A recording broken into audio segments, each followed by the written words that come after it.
JS Singh institute of pharmacy, Parasrai, Dhondi, Laharpur road, Sitapur. सत्र 2023-24 के लिए प्रवेश प्रारंभ। D Farm, B Farm, PG diploma in journalism and mass communication, PG diploma in computer application. नमस्कार, आप देख रहे हैं आई इंडिया और मैं हूं पंकज सिंह गौर। सीतापुर की सुर्खियों वाले खबरनामे का आगाज दिन भर की बड़ी खबरों के साथ। अब आइए एक नजर डाल लेते हैं खबरनामे में दिन भर की बड़ी खबरों पर। पीएम मोदी के किस वार पर सपा प्रमुख अखिलेश यादव ने किया पलटवार। न कुछ बनाया, न खरीदा, न बेचा, फिर भी सरकार को लगा दिया करोड़ों का चूना। सावधान रहें, यूपी के 41 जिलों में तेज हवा और बारिश अलर्ट हुआ जारी। अब किस बड़े अफसर पर चला हाई कोर्ट का हथौड़ा, सरकार को दिया जांच और कार्रवाई का आदेश। अब आइए प्रमुख खबरों पर भी एक नजर डाल लेते हैं। धीरे धीरे फिर तेज हो रही पुरानी पेंशन बहाली की मांग। नीट की प्रवेश परीक्षा में यूपी का बजा डंका। अब सुपर स्टेट हाईवे बनाएगी योगी सरकार, हाईवे अथॉरिटी का मिलेगा सहयोग। 16 जून को सपा प्रतिनिधिमंडल नोएडा गौतम बुद्ध नगर जाकर किसानों से मिलेगा। विश्व रक्तदान दिवस पर महादानी दधीच के सीतापुर में बना रक्तदान का शतक। यूपी बोर्ड के हाई स्कूल इंटर अंक पत्रों की गड़बड़ी दुरुस्त करने के लिए 19 जून को लगेगा कैंप। सीतापुर के एसपी कार्यालय पहुंचे ग्रामीणों ने मिश्रिक कोतवाली पुलिस पर लगाए आरोप। 15 जून को बंद हो जाएगा लखीमपुर का विख्यात दुधवा नेशनल पार्क, 15 नवंबर से फिर खुलेगा। प्रधानमंत्री नरेंद्र मोदी के रेड कार्ड और सेफ गार्ड पर सपा मुखिया अखिलेश यादव ने रेड पावर रेड जोन का पलटवार किया है। दरअसल प्रधानमंत्री नरेंद्र मोदी ने दिल्ली में रोजगार मेले के दौरान 70,126 युवाओं को सरकारी नियुक्ति पत्र प्रदान किए थे। इस दौरान पीएम ने किसी पार्टी का नाम लिए बगैर विपक्षी दलों पर निशाना साधा था। पीएम ने कहा था कि विपक्ष विभिन्न पदों के लिए अपने रेड कार्ड से युवाओं को लूट रहा है, जबकि हमारी सरकार युवाओं के उज्जवल भविष्य के लिए सेफ गार्ड के लक्ष्य पर काम कर रही है। पीएम के इस आरोप का यूपी के पूर्व सीएम अखिलेश यादव ने ट्वीट के जरिए जवाब दिया है। यूपी में भाजपा अपनी कुछ सीटों को रेड जोन में मानकर चल रही है। सपा मुखिया ने इसे आधार बनाकर ट्वीट किया है कि सपा की रेड पावर ही भाजपा के लिए रेड जोन है। अरब सागर में उठे चक्रवाती तूफान बिपारजॉय का देश में प्रभाव मुख्य रूप से गुजरात और महाराष्ट्र के समुद्र तटीय इलाकों पर होने की संभावना, जिसके चलते इन इलाकों में भारी नुकसान को देखते हुए व्यापक बंदोबस्त किए गए हैं। लेकिन यूपी भी इस तूफान के प्रभाव से अछूता नहीं रहेगा। यूपी के मौसम में भी यह तूफान बड़ा फेरबदल लाएगा। इसे देखते हुए मौसम विभाग ने अगले 4 दिनों के लिए यूपी के 41 जिलों में आंधी बारिश का अलर्ट जारी किया है। इस दौरान 70 से 80 किलोमीटर प्रति घंटे की रफ्तार से धूल भरी आंधी चलने की संभावना है। मौसम विभाग के मुताबिक उत्तरी हिमालय क्षेत्र में बना पश्चिमी विक्षोभ 70 से 80 किलोमीटर की रफ्तार से यूपी की ओर बढ़कर 11 जून की रात पश्चिमी यूपी में प्रवेश कर चुका है। तूफानी चक्रवात के चलते अगले 4 दिन तक प्रदेश में बारिश हो सकती है। मौसम विज्ञान केंद्र लखनऊ के वरिष्ठ मौसम प्रभारी मोहम्मद दानिश ने बताया है कि तूफानी चक्रवात बिपरजॉय का प्रभाव यूपी के 41 जिलों पर पड़ सकता है।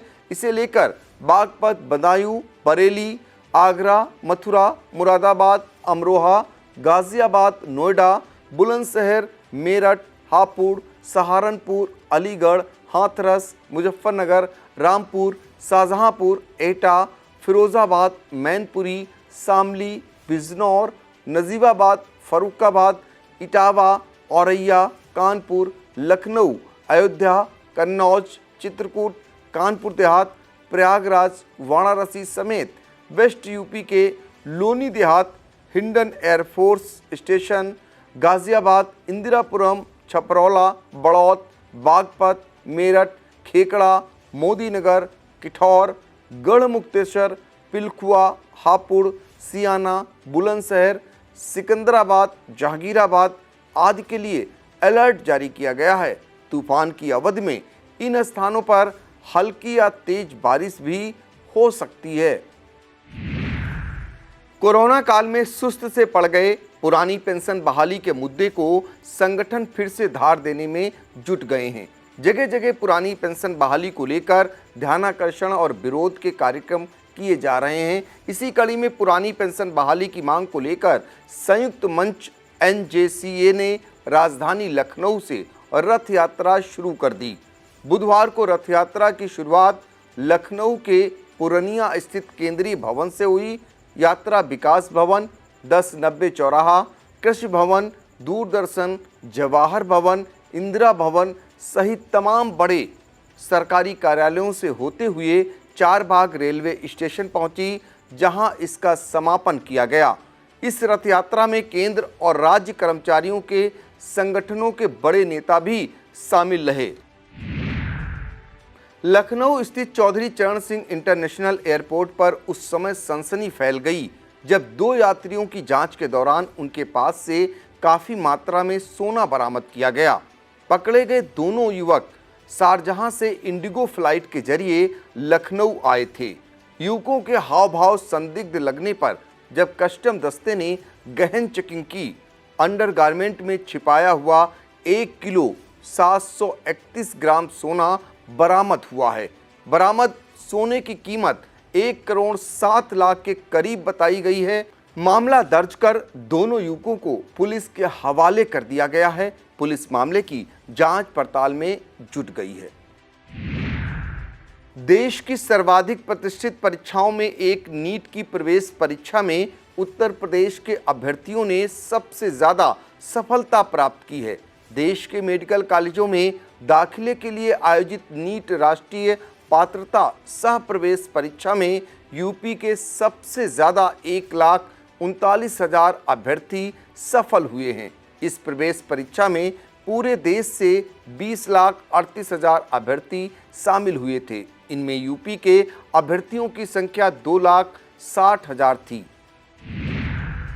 प्रयागराज हाईकोर्ट की लखनऊ खंडपीठ ने लखनऊ के अपर आयुक्त प्रशासन रणविजय यादव के विरुद्ध भ्रष्टाचार के गंभीर आरोपों की जांच करने और समुचित कार्रवाई करने का निर्देश राज्य सरकार को दिया है। यह आदेश लखनऊ खंडपीठ के न्यायमूर्ति दिनेश कुमार सिंह ने दिया है।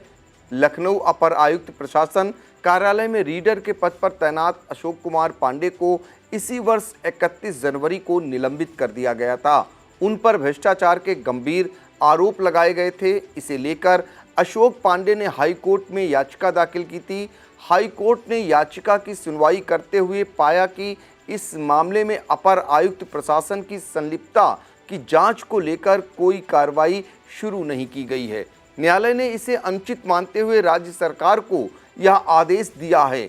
इसी के साथ अशोक कुमार पांडे की याचिका को भी कोर्ट ने खारिज कर दिया है।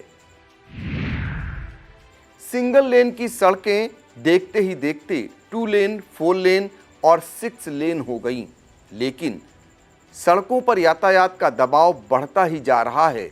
इसे देखते हुए यूपी की योगी सरकार ने अपने नियमों में बदलाव कर सुपर स्टेट हाईवे बनाने का निर्णय लिया है।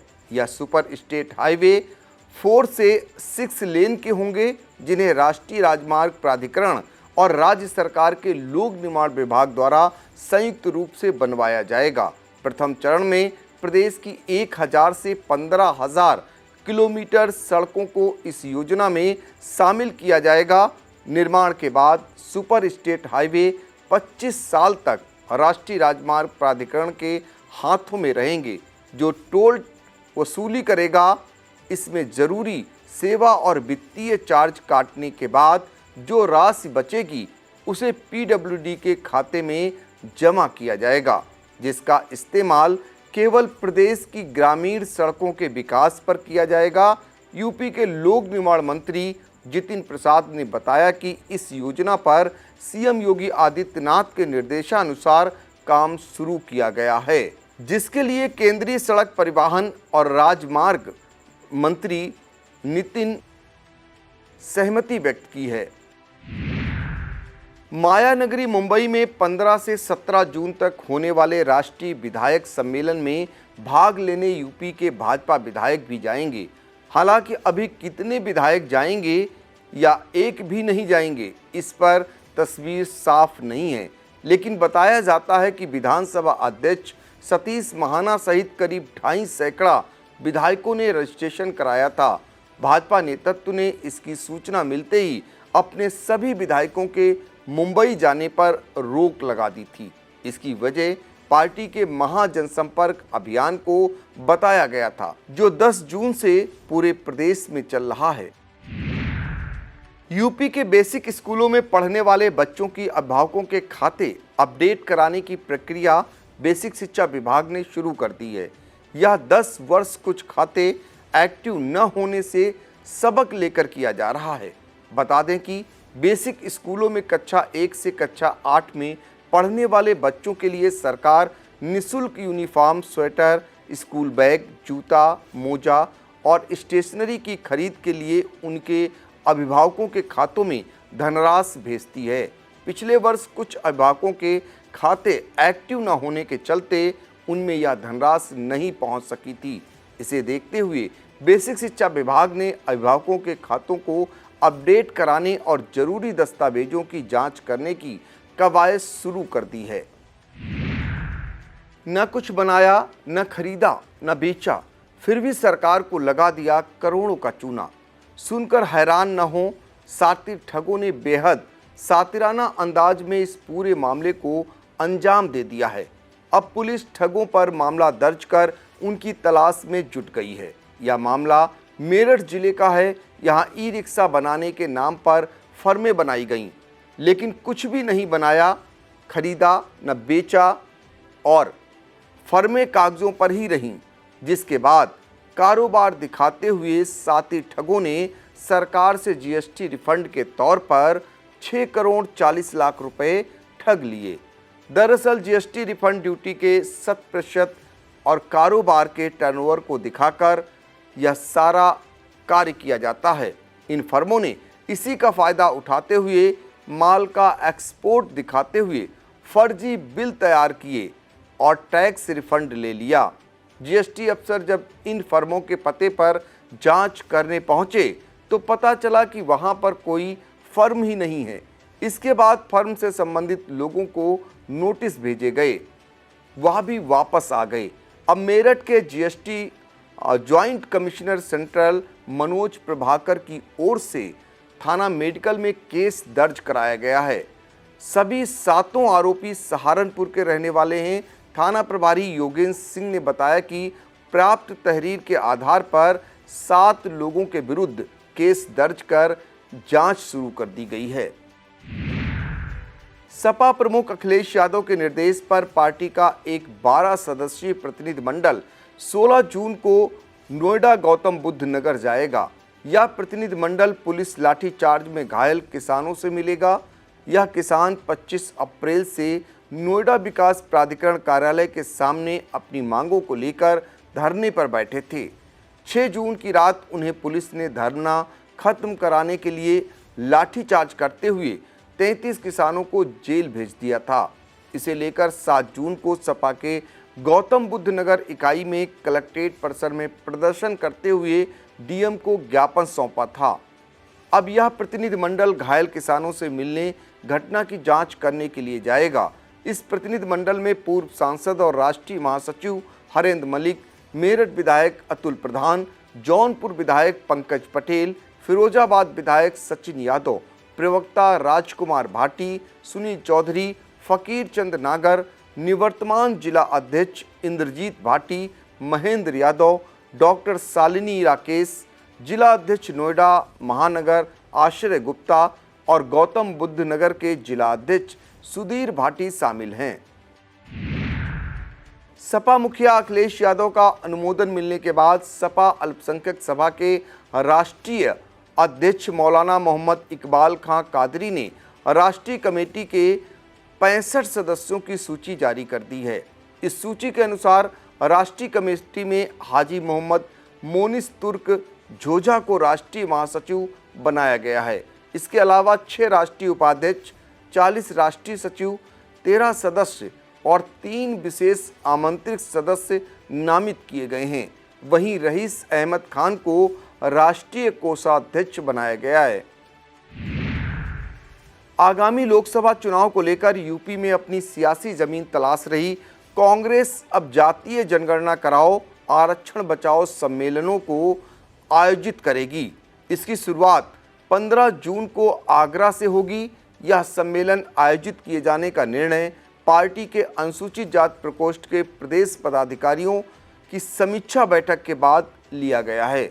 आगरा के बाद हर मंडल, फिर हर जिले के बाद हर लोकसभा क्षेत्र में भी सम्मेलन कराने की योजना है। पार्टी इसके जरिए अपने छिटक रहे वोट बैंक को फिर से अपने पाले में करने के साथ ही कार्यकर्ताओं को भी सक्रिय करना चाह रही है। वक्त हो चला है एक छोटे से ब्रेक का। आप देखते रहिए आई इंडिया।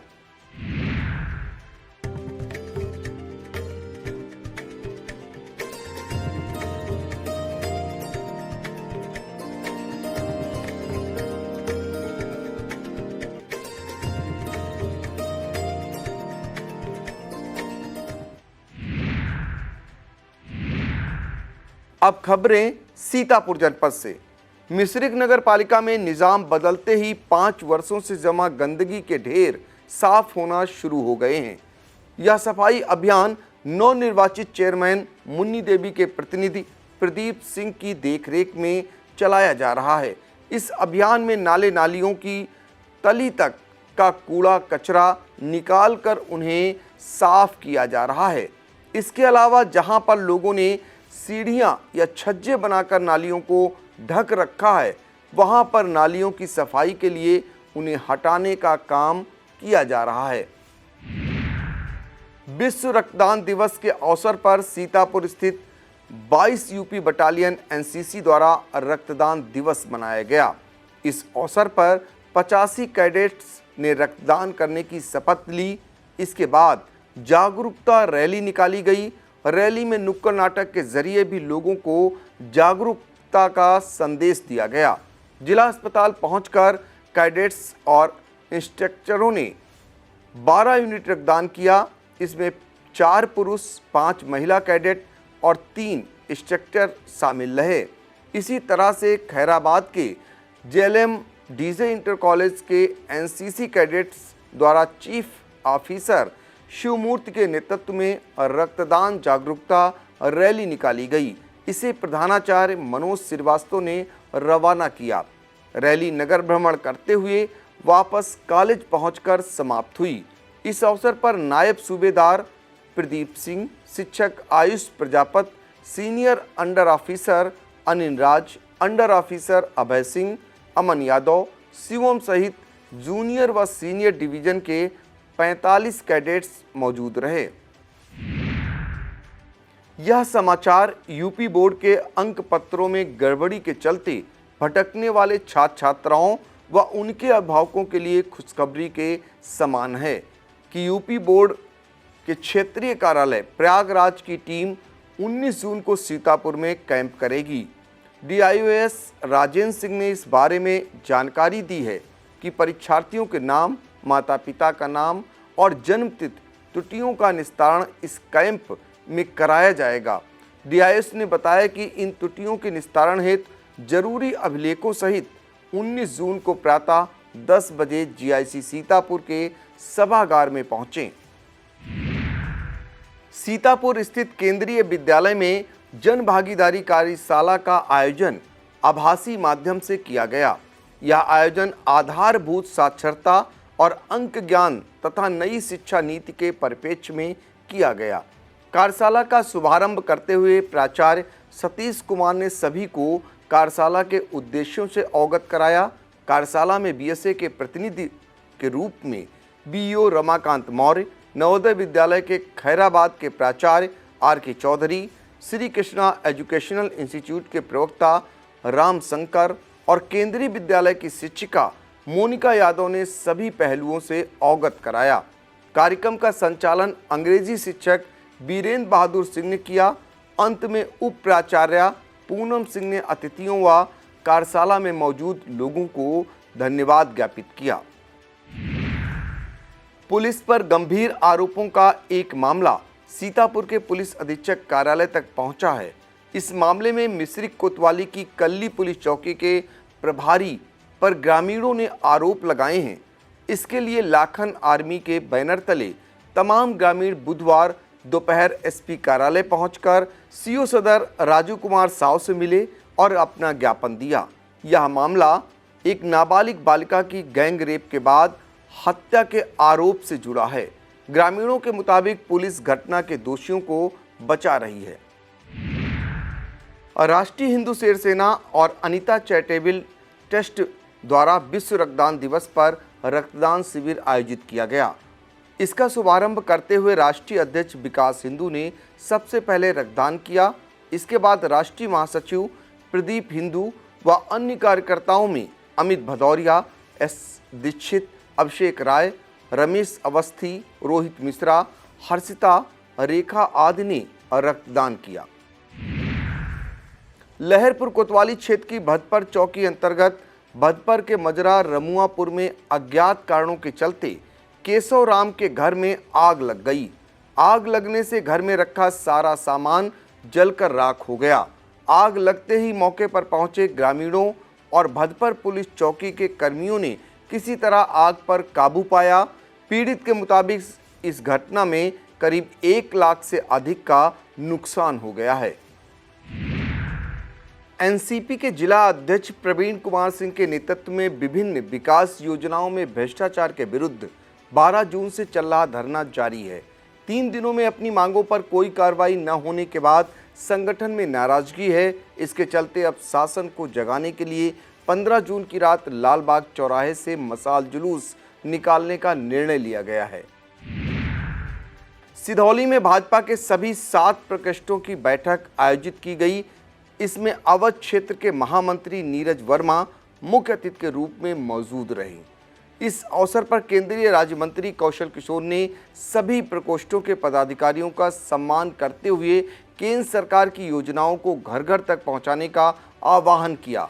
जिसके बाद मंत्री ने विधानसभा क्षेत्र से आए प्रधानों के साथ बैठक कर उनकी समस्याएं सुनी और जुलाई के पहले हफ्ते में अधिकारियों, प्रधानों और जनप्रतिनिधियों की चौपाल करने का निर्णय लिया। इस कार्यक्रम को विधायक मनीष रावत ने भी संबोधित किया। बोरवेल में गिरे नीलगाय को फायर दस्ते ने कड़ी मशक्कत के बाद सकुशल बाहर निकाल लिया। यह नीलगाय कमलापुर के नवा गांव स्थित 35 फीट गहरे बोरवेल में गिर गया था। देर शाम नीलगाय के बोरवेल में गिरने की सूचना मिलने पर फायर दस्ता प्रभारी विजय बहादुर यादव अपनी टीम में अवधेश सिंह, कांति प्रसाद शर्मा, विवेक सिरोही, राजमोहन आदि के साथ मौके पर पहुंचे और नीलगाय को सकुशल बाहर निकाल लिया।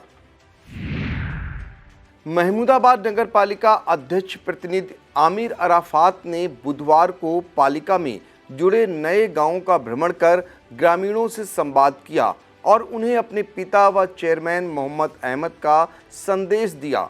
चेयरमैन प्रतिनिधि ने इस दौरान बाछिलपुर, गुलरामऊ, मौलापुर और ख्वाबीपुर का भ्रमण किया। इस दौरान बाबू रामगोपाल और तबरेज आदि मौजूद रहे। अब खबरें जनपद लखीमपुर खीरी से। लखीमपुर के प्रभारी जिलाधिकारी अनिल कुमार सिंह के नेतृत्व में जल जीवन मिशन ग्रामीण की समीक्षा बैठक का आयोजन किया गया। बैठक में जल निगम ग्रामीण के अशासी अभियंता योगेंद्र कुमार नीरज ने योजना के क्रियान्वयन की स्थिति बताई। इस दौरान प्रभारी डीएम ने योजना में किसी भी प्रकार की लापरवाही न बरते जाने का निर्देश दिया। बैठक में एडीएम संजय सिंह, कार्यदायी संस्था एनसीसी के पीएम मल्लिकार्जुन, वरिष्ठ अभियंता राजीव सक्सेना, कार्यदायी संस्था बीपीएल के पीएम सुरेंद्र सिंह और डीपीएमयू के जिला समन्वयक परवेज अहमद मौजूद रहे। लखीमपुर में बुधवार का दिन टॉपर विद्यार्थियों के लिए खास रहा। जिला प्रशासन की ओर से बोर्ड परीक्षा के टॉपर विद्यार्थियों को अलंकरण समारोह आयोजित कर उन्हें सम्मानित किया गया। इसमें सभी मेधावियों को प्रोत्साहन राशि के साथ एक टैबलेट और मेडल भी प्रदान किया गया। कार्यक्रम में मुख्य अतिथि के रूप में केंद्रीय गृह राज्य मंत्री अजय मिश्रा टेनी तथा विशिष्ट अतिथि के रूप में सदर विधायक योगेश वर्मा, धौरहरा विधायक विनोद शंकर अवस्थी, भाजपा जिला अध्यक्ष सुनील सिंह, प्रभारी डीएम अनिल कुमार सिंह और सांसद प्रतिनिधि अरविंद सिंह, संजय के साथ डीआईओएस डॉक्टर महेंद्र प्रताप सिंह मौजूद रहे। लखीमपुर खीरी के मेधावी सम्मान समारोह में हाई स्कूल के मेधावी विद्या कुमार सरस्वती, विद्या निकेतन इंटर कॉलेज गोला के वेदांत मिश्रा, कृषक उच्चतर माध्यमिक विद्यालय खैया बसहा के शोभित गिरी, सरस्वती विद्या मंदिर इंटर कॉलेज गोला के आस्था भारद्वाज, पंडित दीनदयाल सरस्वती विद्या मंदिर इंटर कॉलेज लखीमपुर के आकर्ष श्रीवास्तव, श्रीपाल सिंह सरस्वती विद्या मंदिर इंटर कॉलेज चौखड़िया के अनुराग पाल, गांधी विद्यालय इंटर कॉलेज लखीमपुर के आदित्य कुमार मौर्य, सरस्वती विद्या मंदिर इंटर कॉलेज गोला के अर्पित वर्मा, सरजू सरस्वती विद्या मंदिर इंटर कॉलेज बिलराया के अर्पित वर्मा, मुलायम सिंह कन्या इंटर कॉलेज सुखबसा खीरी के हर्षित सिंह और इंटर के मेधावी धर्मसभा इंटर कॉलेज के अरुण कुमार मौर्य, विद्या कुंवर सरस्वती विद्या निकेतन इंटर कॉलेज गोला के सक्षम कुशवाहा, सरस्वती विद्या इंटर कॉलेज गोला के Robin Verma, Sobran inter college Sansarpur Bujhia Kheri के आस्था पटेल, RRSDS कॉलेज कस्ता के आदित्य कुमार मौर्य, राजा लोने सिंह इंटर कॉलेज मितौली के मोहम्मद जीसान, विद्या कुंवर सरस्वती विद्या निकेतन इंटर कॉलेज गोला के प्रशांत त्रिपाठी को सम्मानित किया गया। लखीमपुर स्थित दुधवा नेशनल पार्क 15 जून से बंद हो जाएगा। अब यह 15 नवंबर से फिर खोला जाएगा। इस सत्र में जहां एक और देशी विदेशी पर्यटकों की संख्या पिछले सत्रों की अपेक्षा कुछ ज़्यादा रही, वहीं राजस्व में भी वृद्धि हुई। दुधवा नेशनल पार्क के अधिकारी ने बताया कि बरसात का मौसम देखते हुए दुधवा नेशनल पार्क 15 नवंबर से पर्यटकों के लिए खोला जाएगा।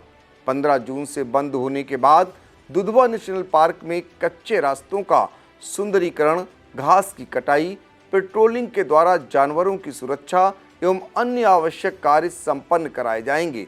फिलहाल यह सत्र काफ़ी विवादित रहा है, जहां एक और पार्क के कई भागों में संरक्षित जानवरों के संदिग्ध अवस्था में शव मिले हैं, तो वहीं मानव और बाघ संघर्ष से कई लोगों की जानें भी गई हैं। इस सब घटनाओं को देखते हुए दुधवा नेशनल पार्क के कई अधिकारियों कर्मचारियों का स्थानांतरण भी कर दिया गया है। अब नए फील्ड डायरेक्टर ललित कुमार वर्मा ने पदभार संभाला है। उन्होंने कहा है कि अभी वह सघन दौरा कर दुधवा नेशनल पार्क की स्थिति को जान रहे हैं। निश्चित तौर पर जो घटनाएं हुई हैं उन पर लगाम लगाई जाएगी। साथ ही आने वाला सत्र पर्यटकों के लिए बेहतरीन बनाया जाएगा। लखीमपुर में 15 जून को होने वाली बीएड संयुक्त परीक्षा को सकुशल संपन्न कराए जाने को लेकर बैठक आयोजित की गई। इसकी अध्यक्षता प्रभारी डीएम अनिल कुमार सिंह ने की। प्रभारी डीएम ने परीक्षा के संबंध में शासन द्वारा जारी गाइडलाइन का कड़ाई से पालन किए जाने का निर्देश देते हुए कहा कि परीक्षा को प्रभावित करने वालों के खिलाफ मुकदमा दर्ज कराया जाए। बता दें कि लखीमपुर में यह परीक्षा 15 जून को 2 पालियों में 10 परीक्षा केंद्रों पर आयोजित की जाएगी। लखीमपुर जिले में 15 जून को आयोजित होने वाली बीएड प्रवेश परीक्षा में 4,667 परीक्षार्थी भाग लेंगे।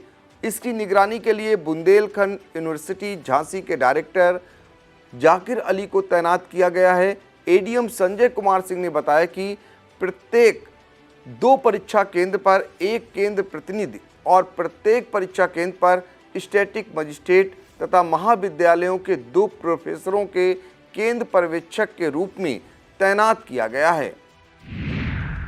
लखीमपुर में बीएड प्रवेश परीक्षा के लिए जानकारी देते हुए डीआईओएस डॉक्टर महेंद्र प्रताप सिंह ने बताया कि कृषक समाज इंटर कॉलेज गोला, केन ग्रोवर्स नेहरू कॉलेज गोला, भगवान दीन आर्य कन्या डिग्री कॉलेज लखीमपुर, भगवान दीन आर्य कन्या inter college Lakhimpur, Abul Kalam girls inter college Lakhimpur, धर्म सभा इंटर कॉलेज लखीमपुर, राजकीय कन्या inter college Lakhimpur, Gandhi Vidyalaya inter college Lakhimpur, YD degree college Lakhimpur और लखीमपुर के गुरु नानक इंटर कॉलेज को परीक्षा केंद्र बनाया गया है। लखीमपुर के थाना मैलानी अंतर्गत कंधईपुर में सोमवार की रात दो पक्षों में हुए विवाद में मौके पर पहुंची पुलिस पर ग्रामीणों ने हमला कर दिया था। इस घटना में एसओ सहित 4 पुलिसकर्मी घायल हो गए थे। इसे लेकर गांव के ही एक व्यक्ति की तहरीर पर 4 महिलाओं सहित 4 दर्जन ग्रामीणों पर मुकदमा दर्ज कर लिया गया था। अब गिरफ्तारी का डर और पुलिस की दहशत से पूरे गांव में सन्नाटा फैल गया है। यहां के रहने वाले 200 से ज़्यादा ग्रामीण परिवार सहित घर छोड़कर चले गए हैं। आदर्श समायोजित शिक्षक और शिक्षा मित्र वेलफेयर एसोसिएशन की लखीमपुर शाखा द्वारा केंद्रीय राज्य मंत्री अजय मिश्रा टेनी को ज्ञापन सौंपा गया। इसमें बेसिक स्कूलों में कार्यरत शिक्षकों के समान वेतन दिए जाने और करीब 1,50,000 शिक्षा मित्रों को अस्थायित्व प्रदान किए जाने का अनुरोध किया गया है। ज्ञापन देते समय लखीमपुर जिला अध्यक्ष संजय मीरा, वरिष्ठ उपाध्यक्ष राजकुमार गोस्वामी, महिला उपाध्यक्ष आशा सिंह, कोषाध्यक्ष दीपक श्रीवास्तव और महामंत्री राजेश कुमार आदि मौजूद रहे। ज्ञापन लेते हुए केंद्रीय राज्य मंत्री ने संगठन की मांगों को लेकर मुख्यमंत्री को ज्ञापन भेजने और खुद भी बात करने का आश्वासन दिया। लखीमपुर में श्रम विभाग और एम टेस्ट के तत्वाधान में बाल श्रम के विरुद्ध हस्ताक्षर अभियान शुरू किया गया। इसका शुभारंभ प्रभारी डीएम अनिल कुमार सिंह ने किया। इस अवसर पर प्रभारी डीएम ने श्रम विभाग के अफसरों को 1 जून से 30 जून तक चलने वाले इस अभियान में कठोर कार्रवाई के निर्देश दिए। सहायक श्रमायुक्त डॉक्टर महेश कुमार पांडे ने बताया कि अभियान चलाया जा रहा है और अब तक 30 बार श्रमिक चिन्हित किए गए हैं। इस अवसर पर DIOS doctor Mahendra Pratap Singh, BSA doctor Laxmikant Pandey और श्रम परिवर्तन अधिकारी संतोष त्रिपाठी सहित अन्य अधिकारी कर्मचारी मौजूद रहे। यह था आज का खबरनामा। हमें दीजिए इजाजत। नमस्कार।